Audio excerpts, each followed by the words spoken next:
Hello, visionary leaders. Welcome to the one person where we believe that the key to the life you desire and deserve is you. If this is your first time listening to me, I'm TJ Carole Coach Consultant. I help visionary leaders, that's people who are willing to build beyond themselves, but without losing themselves in the process, establish solid and firm foundation that will help navigate their life with more ease, peace, joy, and fulfillment. I know it's been a while since our first time conversation, but that's because I was focused on working on something else behind the scene and wasn't allowed, because as you remembered, I'm only sharing when I feel led, when the Holy Spirit drops something in my heart that I need to record and post. So after working on that to wake up this morning, and I feel led to share something which is about how we take in information from the things, either the books we read, the podcast we listen to, the sermon we listen, um, the conversation we have on a daily basis, which are all opportunities to help us grow, to help us explore, evolve, and expand as we move from one level to another in life. And today I want to use this book, The Five Types of World by Sahil Bloom. I hope I'm pronouncing it well. I bought this book a year ago, and with all the things I've been having going on, courses I'm working on, the relations that I have not been able to read it. I started reading the book, the Holy Spirit said I should stop. I stopped. I was like, how will you ask me to buy a book? Because I rarely buy books, especially hardcovers books. I mostly buy PDF on Kindle.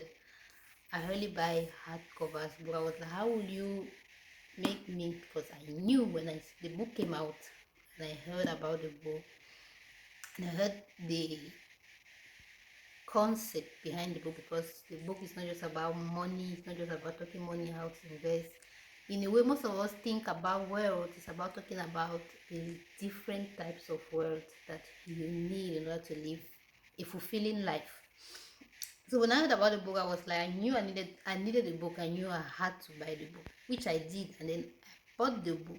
Time to read the Holy Spirit. It's like, no. I was like, God, how come you're asking me to buy a book? Now I want to read the book. You're telling me no. So after working on the things I've been working on, I've been trying to really understand, like the Bible talks about the bottomless things of God, to go to the real depth of the call upon my life, the message I'm called to uh, speak on, or I'm called to address in the world with the call the office I've been given. So I've been deep down into really trying to understand what exactly is this one person platform all about. What is the message you want me to communicate to the people I'm called to? That's why I've been absent on this page and other pages for a while now. So after working on that yesterday and in the things God was pointing me to, because with God, that days I wake up and I just have ideas in my head, words, and I just start working on them. And the more I work, the more I call it. And when I usually fall, in case you're like, why is this girl telling us all about all these things? This page is more about FaceTime conversation. It's about having conversations that I wish to have, or have always wished to have, with people around me. But unfortunately or fortunately, I've not been able, because the kind of conversation, the things I'm interested in are not usually the things people around me are interested in. And I'm interested about life, I'm interested about growth, I'm interested about transformation, I'm interested about building a successful life, living a fulfilling life. And most of the time, people around me, the environment, the culture in which I grew up in, for me, I believe we are not yet fully there. We still have the conventional way, the traditional way that our parents did, the things they did to get to where they are, we still think we have to only go that way. But the thing is, the price of that is too costly, because most of it is in misalignment. Not to judge, not to condemn, but just to acknowledge that I had to accept it for myself, that if I want to build a life beyond myself without losing myself in the process, with the understanding of all the, I would say, responsibility I've chosen to carry based on the family I grew up in, the family I want to have for myself, and the impact I want to create in the world at large, I have to be willing to take another path. I have to be willing to think things through another way. Which is why when I tell my story about as a woman has always desire to build something without beyond herself, without losing herself in the process. I've always wondered if there was another way to do it than the way that I've seen, and the way that I've heard, and the way I was told. And for that reason, I spent almost 7 years of my life now just exploring that one path. Is there a way of building a life I want without having to sacrifice myself in the process, without having to lose myself in the process, without having to lose the things, the core values that I stand for, that I live by in the process? And the answer is yes, it is indeed possible, but I have to start with myself. The second thing is I have to envision myself from a holistic point of view with the end of mind, and I have to be willing to live from a place of alignment and not avoidance, because most of us, the life, we say we want something, but the actions we take is because we're trying to avoid the opposite side of what we say we want. So you say I want to make money, but the real reason, the real motive, the heart behind is that I don't want to be poor. So you're moving like this. What you say is like this. The part you say you want to make money, you want to be married, you want to get a job, but your actions are like this because you're avoiding not having a job. Like, I don't want to be unemployed, I don't want to be poor, I don't want to be single. So because your heart, this is your intention, but your heart is I don't want your, that's how you're moving. So you say you want A, but you're moving in the direction of B, because you're living from a place of avoidance. You are taking action to avoid a negative result rather than taking action to manifest the positive result you desire and deserve. That's just a word for somebody. That's the analogy. Last night before I went to bed, God was showing me that most of us say we want A, but we are taking actions that are leading us to B. That's misalignment. That's living from a place of avoidance instead of from a place of alignment. So going back to this book, the reason why I want there's something I want to share using this book is most of us know the importance of educating ourselves, reading books, listening to podcasts in the area of something you want to learn, you want to know in order to improve your life. But the thing we do, that I see is most of us focus on the practice rather than the principle in the stories people are sharing. Because in this book, he introduced the book by trying to give understanding of how this idea of the 5 types of wealth, a transformative life to design your life, your dream life. He started by explaining how the idea, the concept came about and led to writing this book. And he says it was in a conversation he had with a friend, just a casual catch-up. He says a catch-up encounter, a typical conversation track that defines this as catch-up encounter, like just a conversation you have with a friend, you meet once in a while, you just catch up on life, how has your life been, how are things going. That's the kind of conversation he was having with a friend. And the friend asked him if how is he just answers, no man, I'm good, I'm busy, like most of us will give. But he reiterated the question to the friend, and the friend said And he says in the book that instead of replying with the typical busyness, one-upmanship, he replied that he was making time for the important things in his life. So it is in having that conversation. And then the friend asked him, how often do you see your parents? He said, maybe once in a year right now. The friend said, and how old are they? He said they're in the mid 60, like 60 years and above. The friend said, okay, so you are going to see your parents 15 more times before they die. That was the answer the friend gave him. And he continued in the book saying, if you want to read, I can't read the whole book, if not, this video will be too long. But I want to point out something. He said, God punch. I had to take a deep breath to avoid an instinctively angry response, because that answer, you're catching up with a friend and the person is just asking you a question, you're replying, and then the friend tells you that because your parents are already in their mid-60s and the life expectancy is approximately 80 years, and your friend telling you that means you just have 15 more times to, to spend with your parents before they die. Some of us will look at that as a death wish. Like, are you wishing that my parents will die soon? I rebuked it, I can't stand by, my parents will live long.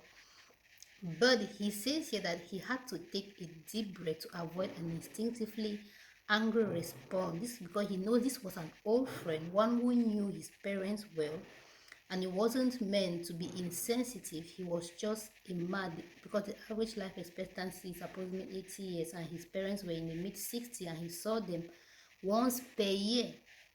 The man said he would see them 15 more times before they were gone. This was a man that broke me. It was the man that changed my life. The principle I want to point out, there's so much in this story, just the introduction of the book in helping the readers understand why the 5 types of love and everything. That because most of us, when we read this, we understand that, oh, that means I have to have friends that are willing to tell me the truth. That's true. You have to have people around you that are willing to tell you the truth. But the most important part is that you have to have a heart that is willing to accept the truth. Because most of us complain about how people are dishonest, how people are not truthful, how people are because the principle here is not just about having free. The principle is the honesty. That's why I like to talk about prioritizing principles over practices. The practice was not going out with your phone or catching up, because the practice is on the maybe once in a month, twice in a month, or once in 6 months.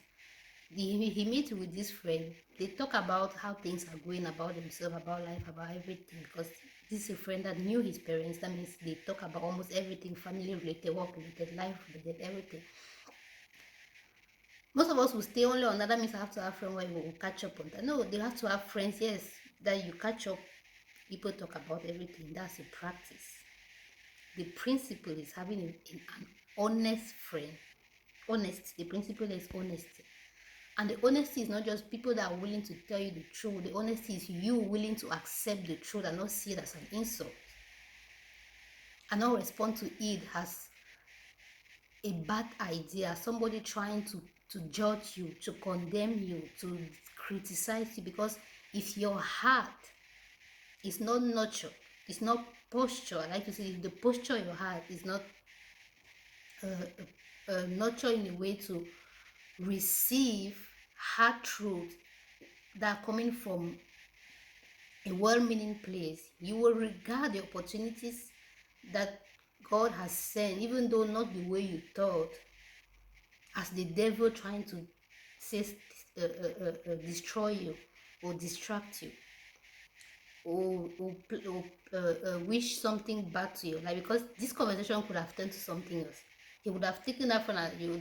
After all these years, how can you say that to me? After all this year, how can you think that about me? After all this year, how can you wish that you know my parents, you know this, you know that, you know how busy I am, you know that it's not because, or starting to even feel that the friend is judging him. So you know how busy I am, you know how hard I've been working on my career on this. That's why I cannot really visit my parents the way I want. That's why I cannot see them the way I want. And now you're telling me that because I'm in the mid 60 and life expectancy is like 80 years, I have just 15 more time. It would have taken in a different direction. That's what blew my mind, even just reading this. And that's how I read books. That's how I listen to people. That's how I listen to stories. That's how I learn. When I bought this book, it's not because I was trying to make more money. It's not because I wanted to make billions or trillions, which I plan to, which I am working on. But the important thing is because I wanted to understand wealth from his perspective. What did he mean by the 5 types of wealth? When he talks about time, when he talks about social world, mental world, physical world, financial world, I wanted to understand. And the introduction of the book helps you understand how the concept was born, and a conversation that could have led to anything else. Because, and I posted this thing that most of us complain about.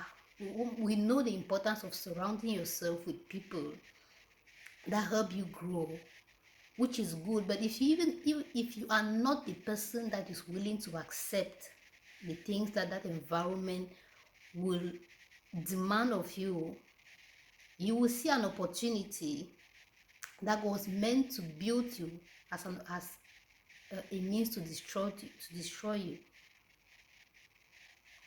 Because it's not just important to be surrounded by people that are good people, by rich people, that by intelligent people. You have to have a heart that can receive that, and most of us don't.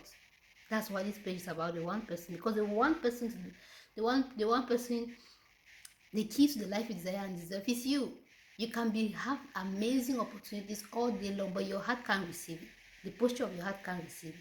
Because this conversation alone could have gone to end the friendship, could have gone to thinking that the friend has been a bad person since from the 15 or whatever number of years they have been together. But no, he could receive it. Why? Because his heart, not just because the friend was a good person, but all the years they have spent together, but because his heart was open to not just see it, to not see it as judgment, but as something that the friend is trying to call his attention on something. You are making maybe the most amount of money, but you're losing the most important things that matter to you in the process, and you will regret it. Right now you're not seeing it, but you will regret it if you don't disrupt, if you don't stop, pause and reflect, and which is what he did. That led to a book that today is a best-selling book. Jesus Christ. When I say conversations are gates, I like to say conversations are gates that open up to things you will not know. And most people are reading this book and just trying to look at the practices. What did he do? What did he do to make this? What did he do for this? What are the things I need to do to make sure I use? Because when he talks about time to work, he says unlock more time in your life. Like you only focus on what do I do to unlock more time in my life. He talks about social work. He talks about creating bonds and build a powerful network. You just think about the things to do. You're not thinking about the person you need to be to unlock that more time. The person you need to be, because the person he needed to be at that first time was to have an open heart, to receive that sentence the friend told him, not from a place of judgment, but from a place of concern. And that led to a book that is blessing millions today. The question is, what is the hardness? Jesus wept at at Nazareth, and some, because they say their heart they cannot receive the things I came to give. Their heart has been hardened. What is the hardness of your heart costing you? You have been praying for something, opportunity, a job, a person, whatever it is you have been asking for, wishing, working hard to get, but you can't receive it because your heart can't allow it. Your heart is like the soil where the seed fell on the roadside, or the soil where the seed fell on rocky ground. So it's either falling on the roadside before it even reaches near your heart. It falls just on the roadside because you can't even come near you. Or it is falling on the rocky ground, which is your heart is so rocky that it cannot penetrate. Or it enters, but the issues of life, you see it as judgment, you see it as criticism, you see it as a bad toxicity. All these kind of things that we have used, we are giving language to, but allowing it to disempower us rather than empower us. because we choose to play the victim in our own life, and there's no way you ever get the life you want and believe you desire if you're willing to assume the role of the victim in it. Yes, things happen to you, things you didn't want to, things you didn't wish for, things you would rather not have wanted. But at the end of the day, is how you shape it determine what you will become, how you choose to use it. You can use it against yourself. I am the victim, they lied to me. I am the victim, they didn't tell me this. I'm like the greatest lie. I've been laughing at this sentence since yesterday. The greatest lies of the 21st century is they lied to me. They don't want, I'm like, who is the they that lied to you? Because right now you're listening to me, I'm trying to help you understand that maybe the reason why you've been having great opportunities that could lead to anything. This conversation led to a book.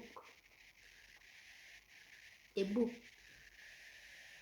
Let's forget about the money he has made through it and think about the impact that the book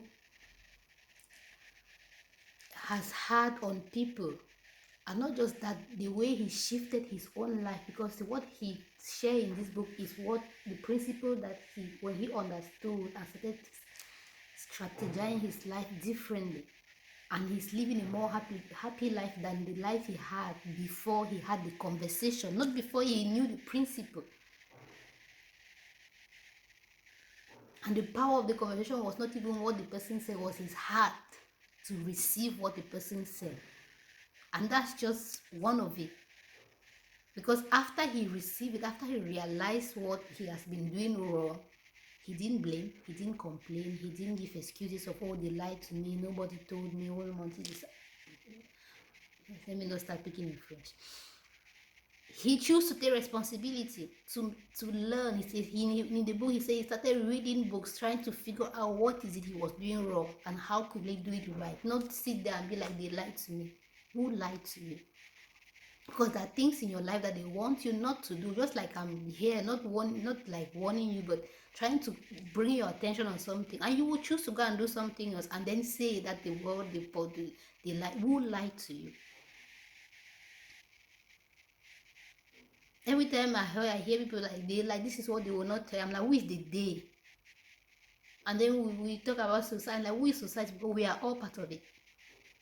Society is not an abstract thing. It's not a tree somewhere. That a collection of human beings. We are all part of it. So who is the they? We are all trying to cast the blame on put the responsibility, because we are refusing to carry the weight of the responsibility we need to take to move our life forward. Because after all, it's your life you're living. Whether the day you're talking about really exists, is really true, they really actually did lie to you, there are things in your life you're doing that nobody taught you. There are things in your life you're doing that they even want you not to, but you're still doing it. So today, just because there's something you didn't know, and if you had known better, just like if he had known better, he would have structured his life from earlier years.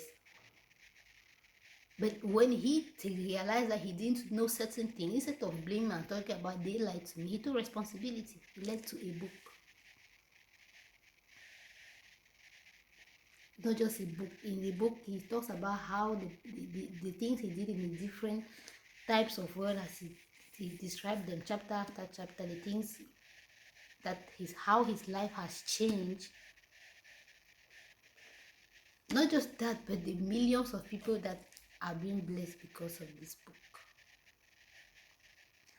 So what is it for you? Is it a platform you're called to build? Is it a business you're called to start? Is it a foundation? Is it an NGO? Is it a ministry? Is it, what is it?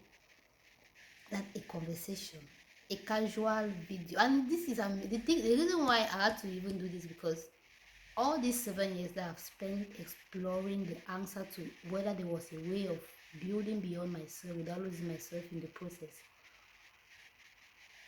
It's not school I went to find the answers. It's not even a coaching program. Not that going, having paying for a course online is a bad thing. It's books, free videos on YouTube, and then now there's AI. Why? Because my heart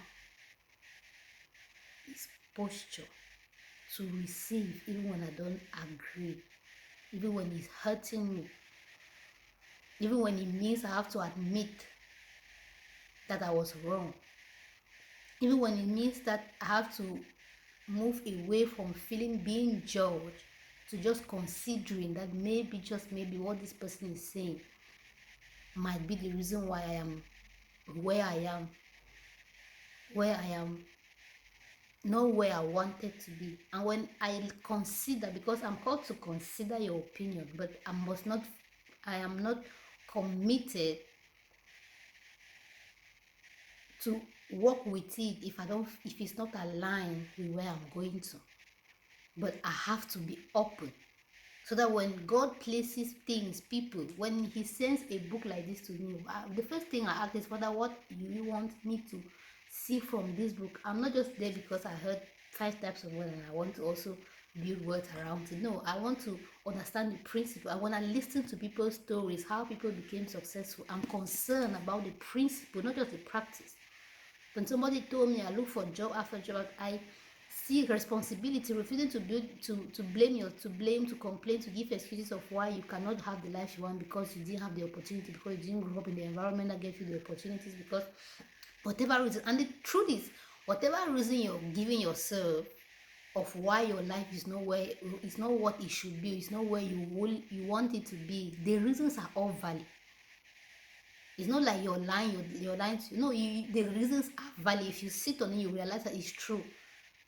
Because I could, after making money for 2 years and realizing that no matter how much I made, I couldn't account for where the money was going to. I could blame the fact that, oh, I'm not in the right hustle, I'm not in the high job, I'm not in the right business, I'm not in the right whatever it is. But I realized the problem was me. The beliefs and behaviors I was having were not in alignment with the money I wanted to make, with the vision I had, and I had to accept it.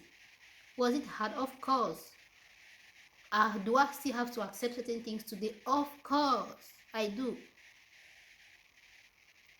But if I don't, because the reasons are valid, of course, it might be that I was in the wrong thing. It might be that I was in the wrong environment. It might be that the country was the problem. They're all valid. Because the devil is there to give you evidence of all the excuses you're giving yourself. He's giving you excuses. As soon as you say that the reason why my life is, you enter social media, you see somebody that's telling you that you're right. You're right to complain. You're right to give excuses. You're right to blame. But until you're willing to take responsibility and refuse to play the victim, because in your life you can't. When I teach about, I think there's a course I created called The Science of Success. I think I teach about the 10 principles of the 10 success principles. The first one, success principle number 1. I think that's how I call it. Is responsibility. The reason I'm like, you have to be willing to not blame, no complaining, no giving of excuses, because you cannot play the victim in your own life. No, you can't. I'm sorry, but you cannot. I know it's not your fault, but it's your responsibility, because it is your life. It's hard, but it's true. And I've always told myself, it's not about the easy part, it's about the possible one, what is possible for me. Yeah, that night I cried, I wake up, I cried because it's hard, but it's not difficult. It is not also easy, but it's possible. Because at the end of the day, it's my life. It's not even about what I want my parents, my siblings, or the world at large, which is a big factor of why I do what I do. But after an experience I went through a year ago, I came to the fundamental, and which is even where this one person platform and concept was birthed. I came to the fundamental understanding that whatever I do in life is about me. what I desire, what I'm willing to sacrifice, and I'm willing to live by, what I'm willing to lie on my bed every day before I sleep, and I'm happy because I did it, even if nobody understands it, even if nobody encourages it, even though nobody, so far as I know that I'm in the will of God for my life, I can live with it. Because one of the reasons that keep us not wanting to do things in real life, but I'm doing this for this person and the person does not even recognize it. I'm doing this for that person and the person does not even appreciate it. I'm sacrificing my life, I'm doing all these things and the person does not even encourage me, they don't even pity me, they don't even consider that me too I have problems. What about the one person you need to be? What is the life? What makes you happy? Because helping my family makes me happy. So whether or not they appreciate it, whether or not they consider it, whether or not they understand the pain I had to go through, the sacrifice I had to make to do it, it won't matter because it's making me happy.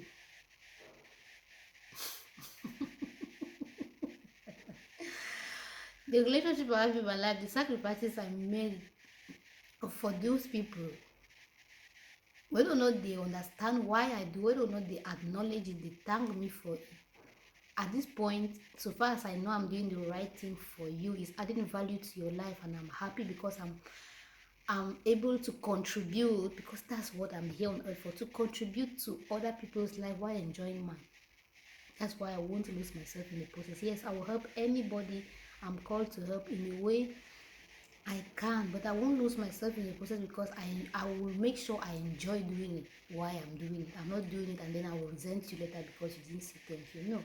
Or because you insulted me at the end, or because you misunderstood me at the end. No, I won't. That's why I came to understand that my life may never be understood by certain people, because the kind of things I'm willing to do when I say I care can be shocking, because I'm doing it from a place of obedience. That's the first part. Because most of the things I do because God asked me to, and I don't have to explain myself. And even when you're insulting me, you're misunderstanding me, you're not being grateful. I just had the conversation. I was having a conversation with one of my junior sisters, and I was just telling her that the way she, when she's going through maybe a difficult situation in her life, whatever it is, physically, emotionally, spiritually, whatever it is, she can call me at any time and I will listen. I will talk to her, I will say what I have to say. I was like, I wish I had that growing up, because that's one of the things I longed for. I wish I had somebody I could talk to that could understand me the way she can pick up the phone and talk to me the way she did. And then the way she responded, I like hurt me a little bit. And then I remember the reason why I'm doing it is not because I want you to be grateful, to be grateful for having what I didn't have. The reason I'm doing it because I believe it's the right thing.